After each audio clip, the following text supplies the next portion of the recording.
of like empaths get attracted to these like darker vibrational people that like energy drain and energy suck on other people's auras, essence, and things like that. Hey everyone, so today we're going to be asking the question, are you being triggered? Do you feel triggered?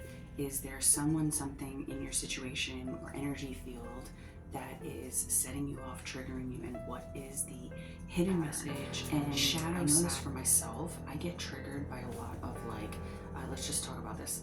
It's a big subject, but like narcissists and kind of like draining vampiric energies. There is something very prevalent where it is a lot of like empaths get attracted to these like darker vibrational people that like energy drain and energy suck on other people's auras, essence, and things like that. And why is that triggering? Well, it's triggering because I think a lot of us feel like you're supposed to like do good in the world and actually have reciprocation of back and forth, and a lot of you probably are getting triggered by that because it is very prevalent currently. And I think the more that you try to raise your vibration and be in a more loving place, the more, almost like a moth to a flame, like you're going to see those that almost are like drawn into your energy field. It's so weird that like that statement is really true. Like the brighter you shine, it's like the more you attract these leeches.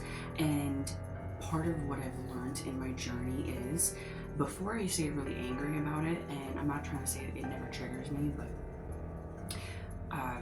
once I have seen that that is a trigger, now I start asking myself these bigger questions, like why am I being triggered, what's going on, and how can I like transmute this? So if you're dealing with something that's bothering you, if you're dealing with a situation or person, I get a lot that collectively is going to be a lot of like people. Why is that person keep coming into your energy field? Why does that person keep being drawn to you? Why is someone keep coming around you, circling around you, and why does it set you off, trigger you? And are they healthy or toxic? Probably. If you're feeling drained, you know that this is a negative individual that shouldn't be in your realm. If they are very like selfish and self-serving, these are people that like suck you dry and drain and constantly pull into themselves because they are dealing with like an empty vessel. They don't know how to fill themselves up. So in order for you to not be triggered by this, I have dealt with this. The thing that I have learned is, once you have had that situation, a big thing is going to be trying to get back in your body and energy. And I know that that's harder said than done sometimes, but when you are dealing with like this narcissistic, empathic kind of situation, I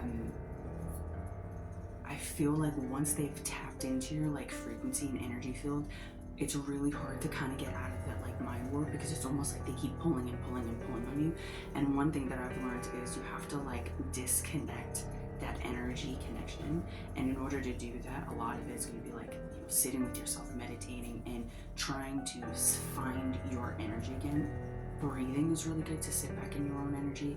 And a lot of times, if you have done any practices of, you know, there's a lot of videos out there, maybe I'll do one in the future, but simply if you can look up things about getting in your body and feeling safe in your energy, and creating a system of whether it's circling yourself in like whatever light or whatever you believe in, higher source or whatever it is, and then see yourself pushing out anything that isn't yours, pushing it out to be like sent up to like a loving source, transmuted. You don't want to create more hostility, because you're just fueling that negativity and that dark, low vibe. When I started learning that I had to like send love to myself and send love out, that actually transmutes it easier than getting more resentful and hurtful and all of those things about it, and sitting and sifting with it. They kind of just keep sucking on you and on you and on you, and you can literally have like constant thoughts about these individuals. And I feel like they know, there's something in them that knows that you have some type of life force, and it's like they will keep siphoning it until you create like a protective barrier. And there's so many different ways to go about it. I can't sit there and say that one is a one-size-all thing. I would say try different things and see what works. For me, I tried a plethora of courses and different things, and the biggest thing that worked for me was nature, separating myself from the situation, and then coming to a place of what is bothering this individual that is being set off within me, because there's something there. I don't think these people come into your room for no reason. I think we attract individuals for different reasons. So let's say, I'll use my own situation. Like, if you are not in a situation where you're good with boundaries, you'll get people that will come and keep affecting your boundaries, that will keep tapping into your boundary, they'll keep infiltrating because you don't have a good stance in your boundaries. So big thing would be the shadow side of that is, well, maybe you need to learn to start enforcing your power and your boundaries and what you are okay with and not okay with, in order to counteract that bully or that individual that likes to impose on others and constantly take and control and do things like that. The bullies will pick on people that they think that they can pick on, and they will siphon energy from people that they think are weaker than them. And when you create that gap of realizing that no, you can't do that, you are shifting your field into something more empowered, if that makes sense. So really, I would say constantly sitting with yourself and emanating from a higher frequency will constantly elevate your energy, so that'll be less penetrating. And you want to try to like seal any gaps or holes, anything like that that you can learn on. There's a lot of videos out there that teach a lot about that. And the biggest thing I will tell you is doing it almost pretty much every day. I have an older video that I talked about this, where it's so easy, just kind of like when you shower every day, you refresh yourself every day. When you are not refreshing your energy on a very consistent basis, it leaves holes and gaps, and it gets, because you're coming around so many other individuals and thoughts and just this frequency that you're in, this reality, this realm, it constantly can keep trying to like tap in and muddle your frequency. So in order for you have to learn the hard way, like I did. Doing it regularly, in my experience, is the only way to constantly counteract that, so that you strengthen your energy fields. And then I would say, when you are strengthening it and it's more repetitive, you obviously have a higher base frequency that I feel like, it maybe you don't have to work so hard like you do in the beginning to try to like get yourself there. However, I would still recommend frequently getting yourself in a state of being with you, centering yourself, and tapping into love frequency. There's so many programs out there that teach you that. One thing that I came across was like Quantum Touch books. There's a program called Theta Healing. There's a lot of goddess frequency and priestess channels out there that will talk about channeling up to the higher source and the goddess portals and things like that. So whatever you gravitate towards, I would say see what makes you feel good, because I think it's going to be different for everyone. Like, I'm a water sign, so a big thing for me is also jumping in water. So if you're a Cancer, Scorpio, Pisces, I think a big thing is going to be you tapping into water, nature, things like that. That actually, water is very cleansing to your field and energy, and flushing, almost like flushing the debris, but like energetically getting that out of your system. Air signs, I have a friend who's air. He's much more like likes wind and getting out in storms and going for like adventures and things like that, almost things that like create movement. Fire, you might want to do maybe candle rituals or candle meditations, anything that invokes also maybe like moving your body. I have a lot of like Leo placements in me, so I can do both. Whether it's in the mood, if I'm very low energy, I'll do like water cleanses. But if I'm feeling very charged, it's almost like you got to get that excess frustration out of your system and go do something. So it could be like hitting something, like some object or something, or running, or doing a sports activity, and then maybe centering yourself after that to kind of diffuse all that excessiveness. And then the last one is Earth. So earth signs, my earth babies. I have an earth baby, so I know how that is.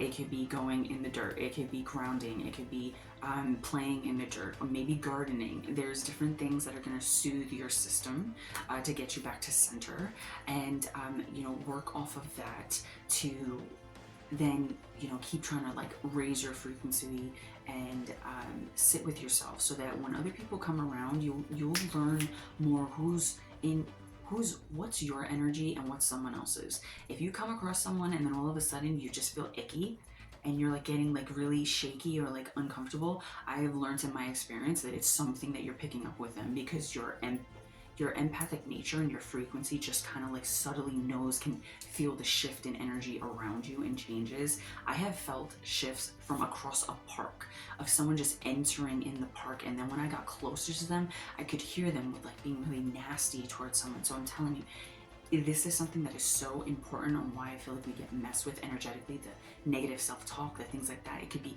where you live, the people around you, constantly clearing your house and sending love to your house. There was this show that I came across that was really impactful to me, where it was like, I think the show was called like Joy or something like that, where she organizes homes, and one of the first things she does is she gets on the ground and gives thanks and appreciation and love to the home that is basically like protecting her and her family and sheltering her and providing stability and providing whatever else it is of safety and joy or whatever it is. And I've seen so many things that talk about that helps raise the frequency in your home and helps like keep that at bay, and creating like almost like a loving force field around it, so that doesn't, it's not so easily swayed. You also want to be careful about who you let into your home, I'm going to be honest. Water jugs with salt. I like that a lot. I have felt that sending positive intentions into the water is really healing to a space.